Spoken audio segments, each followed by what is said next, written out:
마가복음 5장 35절부터 43절까지의 말씀입니다. 아직 예수께서 말씀하실 때 회당장의 집에서 사람들이 와서 회당장에게 이르되 당신의 딸이 죽었나이다. 어찌하여 선생을 더 괴롭게 하나이까? 예수께서 그 하는 말을 곁에서 들으시고 회당장에게 이르시되 두려워하지 말고 믿기만 하라 하시고 베드로와 야고보와 야고보의 형제 요한 외에 아무도 따라옴을 허락하지 아니하시고 회당장의 집에 함께 가사 떠드는 것과 사람들이 울며 심히 통곡함을 보시고 들어가서 그들에게 이르시되 너희가 어찌하여 떠들며 우느냐? 이 아이가 죽은 것이 아니라 잔다 하시니 그들이 비웃더라. 예수께서 그들을 다 내보내신 후에 아이의 부모와 또 자기와 함께한 자들을 데리시고 아이 있는 곳에 들어가사 그 아이의 손을 잡고 이르시되 달리다고 하시니 번역하면 곧 내가 내게 말하노니 소녀야 일어나라 하심이라. 소녀가 곧 일어나서 걸으니 나이가 12살이라. 사람들이 곧 크게 놀라고 놀라거늘 예수께서 이 일을 아무도 알지 못하게 하라고 그들을 많이 경계하시고 이에 소녀에게 먹을 것을 주라 하시니라. 아멘. 여러분 스포츠 경기를 볼 때 어떻게 보십니까? 재밌게 스포츠 경기를 보기 위해서는 어떻게 하면 재밌게 볼 수 있을까요? 저도 이제 스포츠를 볼 때 토토 같은 거 안 하거든요. 저도 한 번도 안 해봤는데 제가 고등학교 2학년 때 제가 고등학교 2학년 때 2002년도였거든요. 그때 이제 한일 월드컵이 있었잖아요. 그때 이제 저 고등학교 2학년 때 담임 선생님이 이제 같은 반 친구들한테 다 내기를 하라고 하는 거예요. 1,000원씩 다 내고. 근데 그때 그 경기가 무슨 경기였는지 잘 기억이 안 나요. 너무 오래돼서. 근데 저도 이렇게 1,000원을 내고 이제 승리팀 맞추기 그리고 득점 결과 맞추기 이렇게 두 가지 내기를 했는데 그 내기를 걸고 그 경기를 보니까 너무 재밌는 거예요. 물론 제가 잘 맞춰가지고 재밌기도 했지만 저는 이제 스포츠에서 내기하면서 본 적이 그때가 처음이자 마지막이었어요. 근데 지금 다시 생각을 해보면은 그때 그 기억이 정말 많이 났습니다. 여러분 스포츠로 내기를 할 때 무엇을 보고 선택을 합니까? 만약에 여러분도 하지 않으시겠지만 만약에 여러분이 스포츠 경기를 내기를 한다. 친구와 같이 도박이 아니라 내기 그냥 친구와 같이 내기를 한다. 그러면은 여러분은 무엇을 보고 승리팀을 결정을 하시겠어요?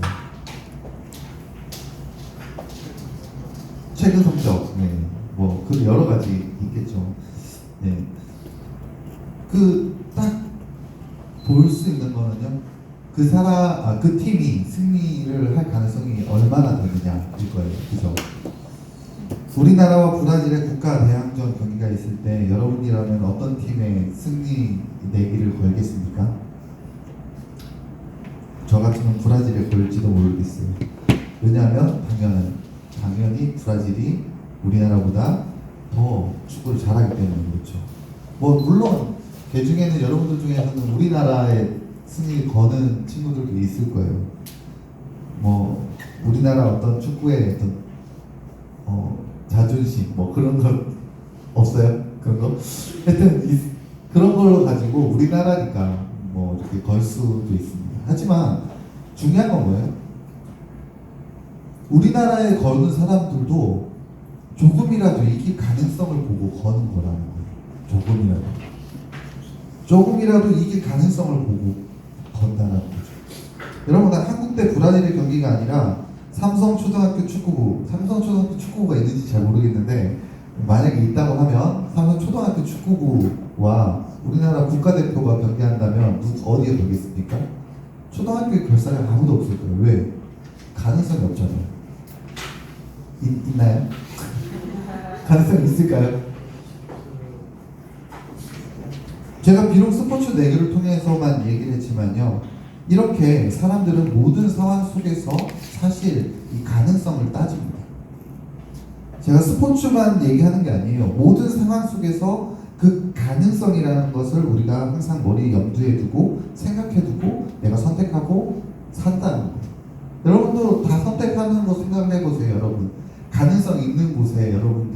살지 않으셨어요? 가능성 없는 곳에 선택하는 삶을 사는 사람들이 흔치가 않잖아요. 저도 마찬가지로 지금까지 가능성에 대해서 판단해보고 살고 있어요. 저도 이제 그 제 비전에 대해서 뭐 몇몇 친구들과 나눴던 적도 있고 막 있는데 저는 개척교회, 선교사 이런 꿈이 없어요. 왠지 아십니까? 내 성격으로는 아예 가능성이 없다고 생각하니까 그래요. 물론 하나님께서 또 그렇게 가라고 하시면 또 순종해서 가게 되겠지만 지금은 그렇게 가능성이 없다라고 저는 판단하고 있어요. 무슨 말이냐면 다 가능성에 대해서 자기만의 결단, 자기만의 판단을 가지고 살아간다는 거죠. 저만 그렇습니까? 여러분도 그럴 것 같아요. 근데 우리가 가능성만 의지해서 쫓는다면 우리 삶에는 항상 문제가 발생할 수밖에 없습니다. 왜냐하면 우리가 쫓고 있는 그 가능성이라는 거는요, 사실 아무 의미가 없을 수도 있기 때문에 그래요. 가능성만 보고 쫓는다면 우리는 하나님께서 요구하시는 믿음의 삶을 살기 어렵기 때문에 그렇습니다. 믿음의 삶이 우리에게 요구하는 것은 너희가 가능성을 보고 쫓는 것이 아니라 믿음을 보고 쫓으라고 말씀을 하고 있기 때문에 그래요. 오늘 말씀은 가능성만 보고 계산하는 사람들의 모습에 대해서 우리에게 적나라하게 말씀해 주고 있습니다. 오늘 말씀은 여러분도 많이 보셨을 야이로의 그 죽은 딸을 살리신 예수님의 기적에 관한 얘기죠. 여러분, 죽은 것만큼 가능성이 0%인 게 있을까요? 죽은 것만큼 가능성이 제로인 상황이 있겠냐는 거예요. 사실 이 말씀을 제가 먼저 뭐 정치적 상황과 전혀 상관없이 준비한 거라서 그냥 편견 없이 들으세요. 알겠죠? 가능성만큼 시대가 좀 이래가지고 좀 그렇더라고. 죽은 만큼 가능성이 0%인 게 뭐가 있냐면 35절 말씀을 보니까 아직 예수님께서 말씀하실 때라고 말씀합니다. 12년 동안 혈루병을 앓고 있던 여인과 예수님께서 대화하실 그때를 말하는 거예요. 그러니까 12년 동안 혈루병을 앓고 있던 여인이 예수님의 말씀에 의해서 치유받고 기적이 일어날 때 야이로의 집에서 사람들이 왔습니다. 그리고 야이로에게 이렇게 얘기해요. 당신의 딸이 죽었습니다. 어찌하여 선생님을 더 괴롭게 하십니까? 라고 얘기를 합니다. 그러니까 먼저 12년 동안 혈병을 앓고 있던 여인을 고쳐주기 전에 야이로는 예수님에게 가서 우리 딸이 다 죽어가니까 빨리 와서 좀 고쳐주세요. 죽어갈 때는요 가능성이 있어요. 그죠? 죽어갈 때는 가능성이 있어요. 다시 고쳐질 가능성이 있지만, 그리고 또 혈루병 여인도 죽은 건 아니었잖아요. 가능성이 있는 상황에서 고침을 받았단 말이에요. 그런데 이제는 상황이 바뀌었어요.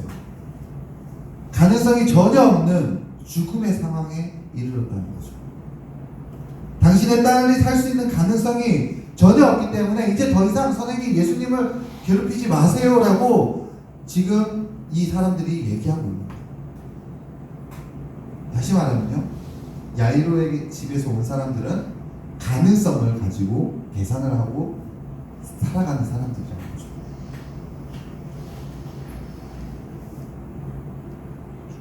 여러분, 가능성만 바라보고 사는 사람들, 가능성만 의지하는 사람들은 그 가능성이 없다라는 판단이 들었을 때 어떻게 됩니까? 이 말씀에서 오늘 볼 수가 있는데, 가능성이 없다라는 판단을 들었을 때는요 혼란스러워 하더라는 거예요. 그리고 울고 슬퍼하고 때로는 원망하는 모습을 볼 수가 있다는 거죠. 38절 말씀에서 이렇게 얘기합니다. 회당장의 집에 함께 가사 떠드는 것과 사람들이 울며 심히 통곡하는 것을 보셨다라고 얘기해요. 그러니까 여기 회당장에 있는 집에 있는 사람들은 다 가능성을 제로라고 판단하고 있던 사람들이죠. 그 사람들의 모습이 떠드는 모습, 울며 심히 통곡하는 모습이었다는 거예요. 여러분, 떠드는 모습이라고 이렇게 번역이 되어 있는데 이게 헬라어 원어로의 의미는요 소요라는 단어입니다. 그래서 사도행전 20장 1절을 말씀해 보면은 많은 소란이 있었다 할 때 쓰였던 단어와 똑같은 거예요. 그러니까 굉장히 혼란스러운 모습이라고 볼 수가 있죠. 가능성이 없다라고 판단하는 사람들은 굉장히 혼란에 빠져요. 가능성만 의지했던 사람들은 가능성이 없다라고 판단됐을 때 혼란스러울 수밖에 없다는 거예요. 그래서 자살까지 일으킬 수도 있는 거예요. 혼란스러우니까. 여러분, 이스라엘 백성들이요, 출애굽한 뒤에 하나님께서 홍해 바닷길로 인도하지 않습니까? 홍해로 앞에 길은 막혔고 뒤에는 애국 군대가 쫓아올 때 이스라엘 백성들의 가능성은 몇 퍼센트였을까요? 0%였겠죠. 앞으로 가면 죽고 뒤로 가면 죽고 이러니까 더 이상 갈 데가 없는 그런 0%의 가능성이었어요. 그때 가능성이 없으니까 어떤 상황들이 옵니까? 혼란스러운 상황이 오는 거예요. 모세에게 가가지고 얘기하지 않습니까? 그들이 모세에게 이르되 애굽에 매장지가 없어서 당신이 우리를 이끌어내어 이 광야에서 죽게 합니까? 어찌하여 당신이 우리를 애굽에서 이끌어내어 우리에게 이같이 합니까? 우리가 애굽에서 당신에게 이른 말이 이것이 아닙니까? 이르기를 우리를 좀 내버려 두십시오. 우리가 애굽 사람을 섬길 것이다 하지 아니하였습니까? 애굽 사람을 섬기는 것이 이곳에서 광야에서 죽는 것보다 낫지 않겠습니까? 굉장히 혼란스럽고 소요가 일어나는 그런 모습들이 가능성이 0%이라고 판단될 때 일어나더라는 거예요. 또 두 번째, 가능성만 바라보는 사람들은요, 가능성이 전혀 없어졌다고 판단할 때 믿는 사람들을 비웃는다는 거예요. 39절 말씀을 보시면 이래요. 들어가서 그들에게 이르시되 너희가 어찌하여 떠들며 우느냐? 이 아이가 죽은 것이 아니라 잔다 하시니 40절에서 그들이 비웃더라. 여러분, 가능성이 없다라고 판단하는 사람들에게요, 가능성에 대해서 얘기하면요 당연히 비웃습니다. 비웃는 게 맞아요. 또 비웃는 것처럼 가능성이 없다고 판단하는 사람들은요 믿는 사람들을 비웃을 수밖에 없어요. 여러분, 우리 청년보다 부흥할 수 있습니다 라고 제가 선포를 하면 여러분들은 겉으로는 웃지 않으시겠지만 속으로는 비웃을 수도 있어요. 그죠?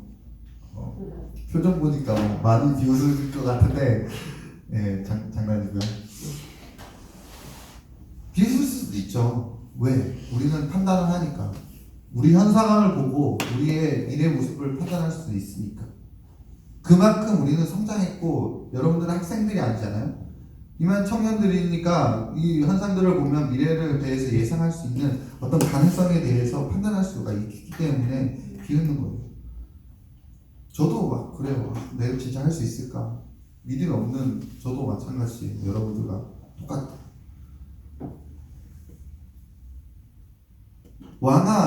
열왕기하 18장 말씀을 보면요, 히스기야 시대의 이야기가 나옵니다. 히스기야 시대는요, 북이스라엘이 아시리아에 의해서 멸망한 상황이었어요. 아시리아는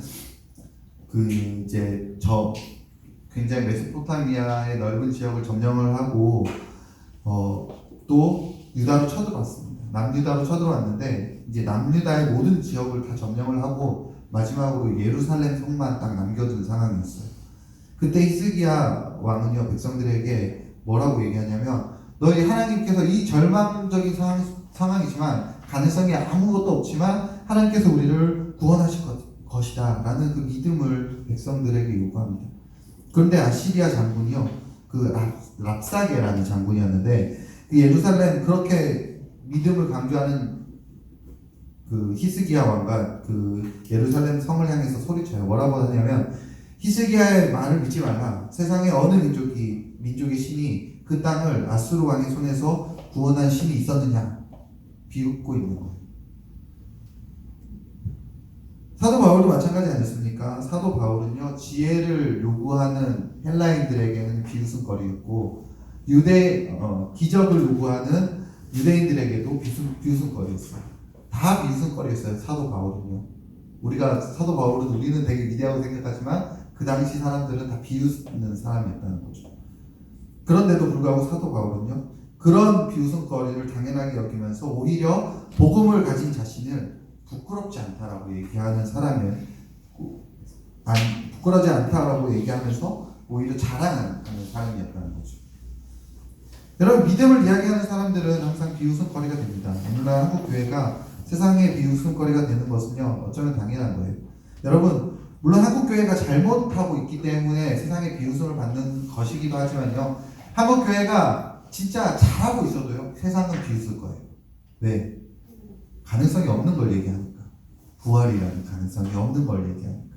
사후세계라는 가능성이 없고, 유물론자들 입장에서는 단 한 번 사는 인생이라고 여기는 그런 세상 속에서 우리는 영원을 얘기하는 보이지 않는 것, 믿을 수 없는 것을 얘기하는 것이기 때문에 그렇습니다. 여러분, 우리도 마찬가지로 가능성에 대해서 판단해요. 저는 가능성을 판단하는 것 자체를 여러분 잘못됐다라고 얘기하는 것이 아닙니다. 가능성만 의지하는 것을 잘못됐다라고 얘기하는 거예요. 세상의 모든 사람들은요, 가능성에 대해서 판단을 합니다. 그렇지 않으면 지금까지 우리가 이렇게 발전할 수도 없었을 거예요. 그러나 우리가 지금까지 우리의 판단에 의한 가능성만 의지하면서 사는지 우리는 돌아봐야 된다는 거예요. 내가 불가능을 만났을 때 혼란에 빠져서 불평과 원망하는 삶을 살았는지, 살고 있는지, 또 우리의 모습을 돌아봐야 되고, 또 불가능한 일 앞에서 우리가 믿음으로 나아가고자 하는 사람들을 비웃고 있지는 않았는지 우리를 좀 돌아봐야 된다는 거죠. 여러분, 그리고 예수님께서 야이로에게 하신 말씀이 있습니다. 36절이죠. 이제 사람들이 와가지고 이제 가능성이 전혀 없습니다. 이미 죽었으니까 가능성이 없습니다. 라고 얘기했을 때 예수님께서 말씀하셨어요. 뭐라고 말씀하셨냐면 36절에서 두려워하지 말고 믿기만 해라. 두려워하지 말고 믿기만 해라. 야이로는요, 야이로가 이제 예수님을 만나고 나서 예수님께서 12년 동안, 12해 동안 아무도 고치지 못했던 혈류병을 고치는 그런 모습을 라이브로, 생중계로 그 현장에서 보고 있었습니다. 아까 말씀드렸듯이 혈류병을 고치는 거는요, 죽은 소녀를 살리는 것과에 비해서는요, 가능성이 열려있는 거였어요. 그럼에도 불구하고 회당장 야이로는 혈류병을 고치신 예수님을 보면서 작은 가능성만 바라보면서 예수님을 믿었던 것이 아니라 전혀 1도 가능성이 없어 보임에도 불구하고 예수님을 믿기 시작했어요. 그 결과가 무엇입니까? 진짜 예수님의 기적을 경험하는 곳에 초대받았다는 거죠.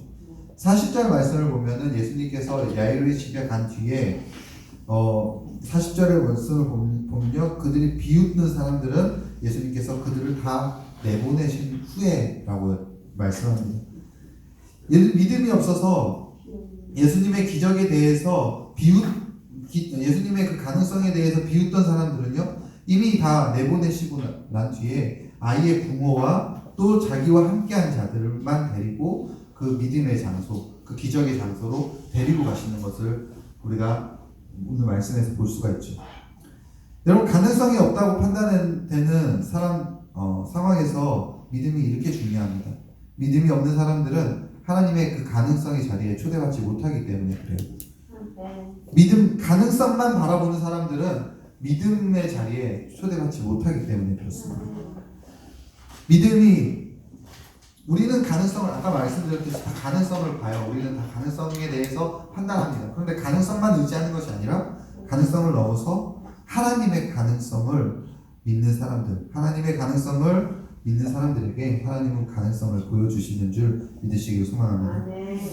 여러분, 우리나라도 아직 오늘 발전도 많이 해야 되고 또 고칠 점도 많이 있지만요, 한국 사회 한 70년 전과 비교해 보면 굉장히 경제적, 문화적으로 여러모로 많은 성장, 기술적으로도 많은 성장을 했고 여러 가지 많은 성장을 했잖아요. 70년 전보다. 그 한국 정쟁 이후에 세계에 알려진 한국은요, 발전 가능성을요, 몇 퍼센트로 봤을까요? 전혀 없었을 거예요. 그죠? 한국이 발전할 거다. 한국 나라가 전혀 새로운 나라가 될 거다. 정말 잘 사는 나라가 될 거다. 이렇게 가능성을 본 사람은 아무도 없었을 겁니다. 여러분, 이 무슨 말 하고 싶은 거냐면요. 가능성에 대한 사람의 판단이 이렇게 어리석다라는 거예요. 아무것도 볼 수가 없다라는 거죠, 사실상. 이렇게 어리석은 사람의 판단만 의지해서 그 가능성에만 의지하는 삶을 우리가 여러분들은, 저와 여러분들은 결정하지 않았으면 좋겠습니다. 그리고 이제 우리는 불가능을 가능케 하시는 하나님, 가능성에 대해서 우리의 판단이 아닌 전능하신 하나님의 가능성을 우리가 믿음으로 우리의 삶을 맡겨드리는 저 청년들 되기를 소원합니다.